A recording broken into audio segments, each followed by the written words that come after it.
එයාලා දන්නේ එච්චරයි. බීඩි හැදීම, වාහන ගැනීම, ඉඩම් ගැනීම. ඒ තුන විතරයි. ඊට පස්සේ ස්ටොක් මාකට්ස් වල කිසි දෙයක් දන්නේ නැහැ. සාමාන්‍යයෙන් සේල්ස් තියෙනවා බිලියන 55ක්. රජයට බදු ගෙවනවා බිලියන 39ක්. අන්න රෙවෙනියු එක එනවා ආදායම. මේ ආදායමෙන් අඩු කරනවා අර වියදම් රෝ මැටීරියල් අරවා මේවා. හරි. ඊට පස්සේ එන ෆිගර් එකක් තියෙනවානේ profit before tax. හරි. බදු ගෙවන්න බදු පෙර ලාභය. මේකට ඇඩ්ජස්ට් කරනවා income tax. මම හිතන්නේ එතනත් යනවා 456 බිලියන්. ඊට පස්සේ තමයි එන්නේ. එතකොට අවුරුද්දකට මාස 3 quarterly ලේසියම් රුපියල් 40ක් සුද්ධ ලාභය ඒ කියන්නේ EPS එකක් තියෙනවා. සිගරට් ෂෙයාර්ස් ගන්න කියන්නේත් නැහැ. හරි කිසි දෙයක් කියන්නේ නැහැ. වගකීමෙන් බැහැර වීමේ නිවේදනයක් එක්ක ඔයාලට තේරෙනවා ඔයාලා වයස 18ට වැඩි ඔයාලට හොඳ නරක තේරෙනවා. මං කිව්වා හොඳ කියන එක ලේසි නෑ. පුරුදු කරන්න පුරුදු වෙන්න හොඳ කියන එක ලේසි නෑ. අමාරුවෙන් හරි පුරුදු කරපු හොඳ ලේසියෙන් ගිහී යනවා. නරක එහෙම නෙමෙයි. හරි නරක පුරුදු වෙන්න හුරු වෙන්න ලේසි. ඒ වගේ දෙයකට ඇබ්බැහි වුණාම අයින් වෙන්න හරි අමාරුයි. ඒක තමයි හොඳ සහ නරක අතර වෙනස. අද කතා කරන්නේ කරපු දේ හරියට කරලා කෝටිපතියෝ වෙච්ච කෙනෙක් ගැන. මේක ගැන කතා කරනකොට සිලෝන් ටැබැකෝ PLC ගැන කතා කරනවා, CTC එක ගැන. එහෙම නැත්නම් සිගරට්ස් ගැන කතා කරනවා. අනිත් පැත්තේ බීඩි ගැන කතා කරනවා. මේ කිසිම දෙයක් එන්කරේජ් කරන්න කියන්නේ නැහැ, පාවිච්චි කරන්න කියන්නේ නැහැ. ඔයා පාවිච්චි කරනවා නම් අයින් වෙන්න කියන්නේ නැහැ, සීමා කරන්න කියන්නේ නැහැ, ඇබ්බැහි වෙන්න කියන්නේ නැහැ, ඇබ්බැහි වෙන්න එපා කියන්නේ නැහැ. මම කතා කරන්නේ මට මේ අවුරුද්දේ ලන්ච් එකකට එන්න කිව්වා. හරි. බලාපොරොත්තු වුණාට වඩා ඉතා විශාල ප්‍රමාණයක් ඇවිල්ලා හිටියා. මේ ඉතින් මගේ යාළුවෙක් සීයාගෙන් පටන් ගත්ත බිස්නස් එක තාත්තට එනවා. දැන් පුතා කරන්නේ. මෙයාලා මොනවද හදන්නේ? මෙයාලා හදන්නේ බීඩි. බීඩි හදලා කෝටිපතියෝ වෙලා තිනවා. අද කොච්චරද කිව්වොත් බෙන්ස් එන්ජින් එක තියෙන කන්ටේනර්ස් පවා මෙයාලා ගාව තියෙනවා. අක්කර 100 ගණන් ඉඩම් තියෙනවා මේ කට්ටිය ගාව. හරි. එයාලා දන්නේ එච්චරයි. බීඩි හැදීම, වාහන ගැනීම, ඉඩම් ගැනීම. ඒ තුන විතරයි. ඊට පස්සේ ස්ටොක් මාකට්ස් වල කිසි දෙයක් දන්නේ නැහැ. සීයා ඩෙවලොප් කරපු බිස්නස් එක, සීයා පටන් ගත්ත බිස්නස් එක පුතා ඉහළ තලයට ගෙනත් තිනවා. අද බීඩියක් නිසා රජයට රුපියල් 2ක බද්දක් ගෙවෙනවා. සාමාන්‍ය බීඩියක් විකුණුම් මිල රුපියල් 10ක් වුණොත් මේ අතරතුර ශ්‍රමය තියනවා වැඩිපුර. ඉස්සරහා දාන තෙන්දුකොළ, දුම්කොළ, නූල්, ලේබල් මේ ඔතලා මේ වේලලා වෙළඳ පොළට ගෙනියන තැන දක්වා තියෙනවා process එක. බීඩියකින් එන ලාභය මම දන්නේ නැහැ. නිෂ්පාදන වියදම ගැන කියන්න මට අයිඩියා එකක් නැහැ. නමුත් බීඩි හදන්නේ තෙන්දුකොළ ගේනවා. හරි. බොහෝ වෙලාවට ඉන්දියාවෙන් ගේන්නේ. මේ ගේන තෙන්දුකොළ කපනවා. සාමාන්‍යයෙන් සෙන්ටිමීටර් 6 විතර කෑලි වලට කපනවා. 6 8 වගේ කෑලි වලට කපනවා.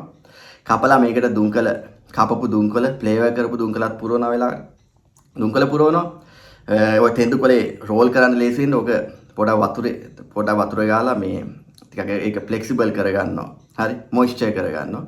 ඊට පස්සේ මේකට දානවා අර දුම්කොළ කෑලි දාලා ඔතනවා. ඔතලා වේලෙන්න තියනවා. අන්න බීඩියක් හැදුවා. අන්නේ බීඩිය බොනවා. ඉතින් මේක සෞඛ්‍ය රහිත කරයි කියන අදහස තියෙනවා. විශේෂයෙන්ම මේකේ ෆිල්ටර් එකක් නෑ. සිගරට් එකක ෆිල්ටර් එකක් තියෙනවා. ඊට ෆිල්ටර්ස් දාලා බීඩි හදන්න බෑ. ඇයි? dominant player Ceylon Tobacco Company British American Tobacco 88යි ෆිලිප් මොරිස්ලට 8ක් විතර වගේ අයිති. ඒතකොට මේ දෙකෝ ගත්තත් ෂෙයාර්ස් මිලියන 187න් 93ක් විතර තියෙන largest දෙන්නෙක් අතර. හරි. මේ Ceylon Tobacco කියන්නේ ඔයාලා මගේ ඉස්සර වීඩියෝ දැක්කනම් අපේ තිබුණ ෂෙයාර්ස් අපි විකුණන්නේ පස්සේ කාලෙක මේ ටොබැකෝ කියන අදහසින් 500 ගණනකට විකුණන්නේ 100ට අඩුවෙන් ගත්ත ෂෙයාර්ස්. මම 50 ගණන් 60 ගණන් ඒ කාලේ අරගෙන තිබුණේ ඒවා. හරි. මම නෙමෙයි ගත්තේ. හරි. අරගෙන තිබුණු ෂෙයාර්ස් අද රුපියල් 1400 1450 මට්ටමට tobacco Ceylon Tobacco විකිනෙනවා. Ceylon Tobacco ගැන කතා කරොත් එහෙම ඔයාලා දන්නවද අවුරුද්දකට බිලියන 220ක විතර ටර්නෝවර් එකට යනවා. සේල්ස් කරන්න පුළුවන්. දැන් සාමාන්‍ය ගිය ක්වාටර් එකකින් ගිහින් බැලුවොත් එහෙම බිලියන 55ක් විතර සේල්ස් කරගෙන මාස 3ට මිලියන 55000 සේල්ස් කරලා තියෙනවා. සේල්ස් මයිනස් ගවර්න්මන්ට් ලෙවිස් කියලා තියෙන්නේ රජයට ගෙවන බද්ද. එතකොට මිලියන 39000ක් ගෙවලා තියෙනවා. මේ බිලියන 55න් බිලියන 39ක් විතර අඩු වුණාම එනවනේ බැලන්ස් එක. හරි. සමහරවිට බිලියන 12ක් 13ක් වෙලා මේ බිලියන 13න් තමයි අඩු කරන්නේ රෝ මැටීරියල් කෝස්ට් ලේබර් අරවා මේවා. ඊට පස්සේ එනවනේ ලාභය. හරි. ඒ ලාභය කැල්කියුලේට් කරනකොට හරි එතනින් ආ ඉන්කම් ටැක්ස් ගෙවලා තමයි ලාභය ඇවිල්ලා තියෙන්නේ. ඉතින් එතකොට සාමාන්‍යයෙන් සේල්ස් තියෙනවා බිලියන 55ක්. රජයට බදු ගෙවනවා බිලියන 39ක්. අන්න රෙවෙනියු එක එනවා ආදායම. මේ ආදායමෙන් අඩු කරනවා අර වියදම් රෝ මැටීරියල් අරවා මේවා. හරි. ඊට පස්සේ එන ෆිගර් එකක් තියෙනවානේ profit before tax. හරි. බදු ගෙවන්න බදු පෙර ලාභය. මේකට ඇඩ්ජස්ට් කරනවා income tax. මම හිතන්නේ එතනත් යනවා 456 බිලියන්. ඊට පස්සේ තමයි එන්නේ. එතකොට අවුරුද්දකට මාස 3 quarterly ලේසියම් රුපියල් 40ක් සුද්ධ ලාභය ඒ කියන්නේ EPS එකක් තියෙනවා. earning per share එක. කොටසක ඉපේම රුපියල් 40ක් තියෙනවා. කියන්නේ රුපියල් 160ක් රුපියල් 170ක් විතර EPS එක මේන්ටේන් කරන සමාගමක් කොටසක් වෙනුවෙන් සාමාන්‍ය ලාභාංශත් රුපියල් 150ක් 170ක් විතර දෙනවා. ෂෙයා එක 1400 ට්‍රේඩ් වෙන්නේ. ලාභාංශ වලින් ගත්තොත් 10%ක විතර ඩිවිඩන්ඩ් yield එකක් තියෙනවා. හරි. හරි. එහෙම බැලුවොත් ඉතින් එහෙම ගෙවාගෙන යන සමාගමක්. මේ සමාගමේ පවා තියෙන ප්‍රධාන මෙයාලා දැන් උද්දමනකාරී තත්ත්වයක් තිබුණාට දැන් එයාලා මේ growth එකක් යම් මට්ටමින් කරගෙන ගිහින් තියෙනවා. හැබැයි sales වල යම් එහෙම ගැටලු තියෙනවා. විශේෂයෙන් මෙයාලටත් ෆයිට් කරන්න වෙලා තියෙනවා. BD එක සහ ස්මගල් සිගරට්ස් එක. කියන්නේ දැන් විදේශගත වෙලා ඉන්නවා සමහරවල් ඩුබායි වල එහෙම ඉන්න අය. හරි ගේන්න බෑ උනාට පෙට්ටි වල දාගෙන ගේනවා වෙලාවකට. ඒක සැරයක් ওই කතාවකදී මම ඇහුවා. දැන් ලංකාවට කන්ටේනර්ස් වලින් දැන් ගේන රේගුවෙන් චෙක් වෙනවනේ. ගේන හැම බඩුවක්ම චෙක් වෙනවා කිව්වට බැරි වෙලාවක් චෙක් නොවි එළියට ආවොත් කන්ටේනර් 5ක් සිගරට්ස් ගෙනාවොත් හොර සිගරට්ස් මොනවයි රටකින් කියනවා කෙනෙක් ගේනවා අපි උන් කමල් කියලා. කමල් කන්ටේනර් 5ක් ගේනවා සිගරට්ස්. ඕකෙන් කන්ටේනර් 4ක් මහු වෙනවා රේගුවෙන්. හරි මේ වගකීමෙන් බැහැර බෑ නැත්තම් මම මේවට සම්බන්ධයි කියලා මේ කියන කතාවතර වගකීමෙන් බැහැරව කරන ප්‍රකාශයක් කෙනෙක් කියපු එකක් ඇහුණ එකක් මම මේ කියන්නේ. කන්ටේනර් ඔය මගේ ඔය ශේෂ්ත්‍රය ඔය තැන් වල ගියාම ඇහිච්ච එකක් කියන්නේ. ඒකට කන්ටේනර් 5ක් ගෙනලා කන්ටේනර් 4ක්ම රේගුවෙන් අහුවෙලා බදු ගෙවලා රාජසන්තක කරන බාන්තව කිය.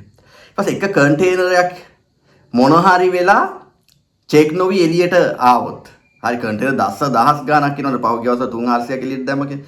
එක කන්ටේනරයක් එළියට ඇවිල්ලා ඒ කන්ටේනරේ තියෙන සිගරට් ටික විකුණනොත් මේ ලංකාවේ දේශීය මාකට් එකේ හොරට ස්මගල් සිගරට්ස් තිවිසිලොන් ටොබැකෝස් වල තියෙන ලොකුම ට්‍රෙඩ් එක ඒක.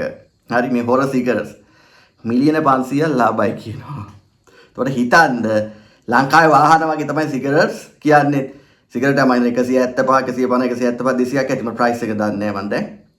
එතකොට හොර සිගරට් එකක් රුපියල් 30 20 30 කොස්ට් එකට ගෙනාවත් සමාන 20 30 40 50 කොස්ට් එකට ගෙනාවත් ඒක දේශීය වෙළඳපොළ රුපියල් 100ට 120ට එළියට දැම්මත් හරි ලොකු ලාභ හොයාගන්න පුළුවන් කියන අදහස. එතකොට BD කියන්නේ යම් නිෂ්පාදන වියදමක් තියෙනවා. හැබැයි මෙහෙම BD ලක්ෂ ගාණක් මාසෙකට හදනවා.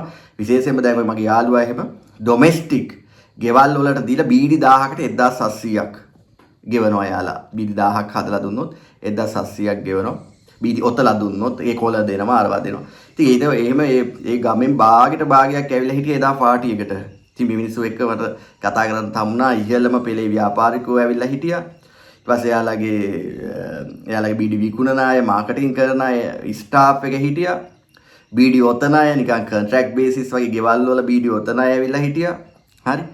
එතකොට හිතන්න BD 50000 ලක්ෂයක් ලක්ෂ දෙකක් විතර මාසෙකට BD ලක්ෂ දෙකක් තුනක් නෙමෙයි දවසක BD 50000 ලක්ෂයක් හදනවාද කියලා හිතේනවා. හරිද? එතකොට මේවා කවුද පරිභෝජනය කරන්නේ? මේ කියන්නේ මේ විදේශීය වෙළඳපොළ ඉලක්ක කරගෙන කරන්නේ. ඒක කොච්චරනම් ප්‍රමාණයක් මේවා බොනව ඇද්ද කියලා ඉතින් හිතාගන්න බැරි තරම්. ඉතින් ඒ කට්ටිය ඒ පාටි එක වෙනුවෙන් වියදම් කරලා තිබුණා. සාමාන්‍යයෙන් ප්‍රසිද්ධ හොටෙල් එකකට තමයි දීලා තිබුණේ ඕඩර් එක. හරි. සාමාන්‍යයෙන් ඒ හොටෙල් එකේ සාමාන්‍යයෙන් එක ප්ලේට් එකක් රුපියල් 2000 3000ක් වන්දතු කරයි කියලා හිතන්න අමාරුයි. ඉතින් බලනකොට ඒක ලක්ෂ 20ක 25ක ඉවෙන්ට් එකක්. හරි. ඒතකොට BD මුදලාලි කෙනෙක් හරි ලක්ෂ 20ක් 25ක එක පැය ගානකට වියදම් කරනවා. හරි. එතකොට හිතන්න එයාලගේ ආර්ථික ශක්තිය විශේෂයෙන්ම මේ කට්ටිය අර බිස්නස් එකෙන් ගත්ත සල්ලි මං කිය එයාලා හරියට එයාලා දන්නේ එක බිස්නස් එකයි. දන්නේ BD හදන්න BD ඔතන්න ඒ වැඩ ගන්න ඒ BD ඒ ක්‍රියාවලිය විතරයි දන්නේ. එයාලට විශ්වාසය එක විතරයි. හරි. එයාලා කරන්නේ එක විතරයි. එතකොට ඒ ගත්ත සල්ලි පසුකාලීනව ওই දඹුල්ලේ වගේ පැතිවල ඉඩම් අරන් තියනවා. මොකද එයාලා බීඩි හතර පැත්තේ වැස්ස වැඩි වේල ගන්න සමහරවිට අමාරු වෙනකොට අරහෙකින් අර ඉඩම් වල වේලන්න දානවා කිව්වා. ඒකට ඒ වගේ පෝල් ඊට පස්සේ අර කහපාට අඹේක හරි TJC අඹ හරි ඒ වගේ ඒවා හදලා තියෙනවා ඒ වතු වල. දැන් ඒ වගේ තාදායන් එන කාලයක් ඇවිල්ලා තියෙනවා. හරි. ඉතින් ඒක වත්තක කොටසක පලා වර්ග හදලා තියෙනවා කිව්වා අක්කර 4ක විතර. හරි. අක්කර 3ක විතර කොහිලා හදලා තියෙනවා කිව්වා. හරි. එක එක විදිහේ ආදායයක් ප්‍රභවයක් හදාගෙන තියෙනවා. බීඩි වලින් හදපු බීඩි වලින් ගත්ත ලාභයක දහස් ගානක රැකියා දෙන ගම. මම මෙතනදි කතා කරන්නේ හෙල්ත් ඉෂුස් තියෙනවා. රජයට සිලොන් ටොබැකෝක බිලියන 160ක් විතර රජයට බදු ගෙවුවා කියමු. හරි 40 වැඩි කිරීම 160ක් බිලියන්ස් බදු ගෙවුවත් ඒ බිලියන 160ට වැඩි සෞඛ්‍ය පද්ධතියට වියදම් කරනවා වෙන්න පුළුවන්. ඒක නෙමෙයි මම කතා කරේ බිස්නස් එකක් විදිහට සහ ඒක රටේ නීතියට අනුව යන එකක් විදිහට. හරි එහෙම කියන්න එපා. ව්‍යාපාර බිස්නස් එකක් විදිහට රටේ නීතියට අනුව යන ව්‍යාපාර විදිහට. හරි මේ ඒ මොඩල් එකෙන් හරි එයායි කරපු ව්‍යාපාරයෙන් අපි ඒක අවිධිමත් කියලා වෙලාවට හිතනවා. සෙයාස් ගන්න එකත් අවිධිමත් කියලා කියන්නේ ඒක එතිකල් නෑ කියලා වෙලාවට අපි හිතනවා. ඒක අපේ එක එකනයි ක්‍රමයෙන් එක එකනයි කැමැත්ත. හරි. දැන් අපේ මුස්ලිම් යාළුවෝ ඉන්නවා බැංකු සෙයාස් ගන්න නෑ පොලිය ගැන කියන අදහසෙන්. ඉතින් එහෙම එක එකනගේ ඒක කිසි ගැටලුවක් නෑ. ඒක තමන්ගේ පෞද්ගලිකත්වය පෞද්ගලික ඒක පර්සනල් ඩිසයර්ස් කියලා කියන්න පුළුවන්. ඉතින් මට ගිහිල්ලා කණ්ඩ හරි හම්බුනේ එයාලා තැනක හිටිය නිසා. හරි මට ගිෆ්ට් එකකුත් දුන්නා. මේක මෙතන නෑ එහා පැත්තේ තියෙනවා පෙන්නන්න. හරිද? ගිෆ්ට් එකක් දුන්නා. ඉතින් හැමෝටම ගිෆ්ට්ස් දුන්නා. හැබැයි ඔතන මට නිකාන් ඉන්නකොට එක කතාවක් ඇහුණා මේ දුප්පත් අය හැමදාම දුප්පත් කියලා මට හිතුණා ඒ වෙලාවේදී එක මොන්සෙක් කියනවා මේ බොණ්ඩ ක්‍රමයක් නැති හින්දා ගල් බෝතලයක් 9500ට ගත්තා කියලා. ඒ අර සාමාන්‍ය වීඩියෝ උතර මිනිස්සෙක්. ඒකට වීඩියෝ උතර මිනිස්සෙක් මම මේ වෘත්තියේ මිනිස්සු පාතක් දානනේ. අර එයාලා හැමදාම අර දවස් දෙකක් ඕක බොන්න නැතු ඉවසගෙන හිටියා නම් සමාජයට ආයෙත් ඉතින් සාමාන්‍ය මිලෙන් ගන්න පුළුවන් බාර අරපුවා. නේද? ඉතින් එයාලා හැමදාම දුප්පත් අර බිස්නසස් ගැන හිතන මිනිස්සු හැමදාම පොසත්. ඉතින් මම ඒ දැකපු දේ තමයි වට කියන්නේ. ඔයා කමෙන්ට්ස් එකතු කරලා මම ඉතින් ඔහේ කියවනවා මේක පුංචි වචනයක් සමානට ඔයාලට මිලියන බිලියන ගානක තැනකට යන්නත් පුළුවන් වෙන්න පුළුවන් හින්දා කියන අදහසින් මගේ එක්ස්පීරියන්ස් ෂෙයා කිරීමේ අදහසින් අපි වීඩියෝ මම මේ ඊයේ පෙර දැක්ක වීඩියෝස් 900 ගානක් කරලා තියෙනවා. පැය 1 ලක්ෂ ගානක අපිව බලලා තියෙනවා. ඉතින් මගේ මේ වාචාල කට ඉතින් ඒ නිසා මේ බලන්න කල්පනා කරලා බලන්න. හරි වීඩියෝ දාන්න යන්න කියන්නේ නැහැ. සිගරට් සෙයාස් ගන්න කියන්නේත් නැහැ. හරි කිසි දෙයක් කියන්නේ නැහැ. වගකීමෙන් බැහැර වීමේ නිවේදනයක් එක්ක ඔයාලට තේරෙනවා ඔයාලා වයස 18ට වැඩි ඔයාලට හොඳ නරක තේරෙනවා. මං කිව්වා හොඳ කියන එක ලේසි නෑ. පුරුදු කරන්න පුරුදු වෙන්න හොඳ කියන එක ලේසි නෑ. අමාරුවෙන් හරි පුරුදු කරපු හොඳ ලේසියෙන් ගිරී යනවා. නරක එහෙම නෙමෙයි. හරි නරක පුරුදු වෙන්න හුරු වෙන්න ලේසි. ඒ වගේ දෙයකට ඇබ්බැහි වුණාම අයින් වෙන්න හරි අමාරුයි. ඒක තමයි හොඳ සහ නරක අතර වෙනස. Thank you very much for watching. Have a nice day.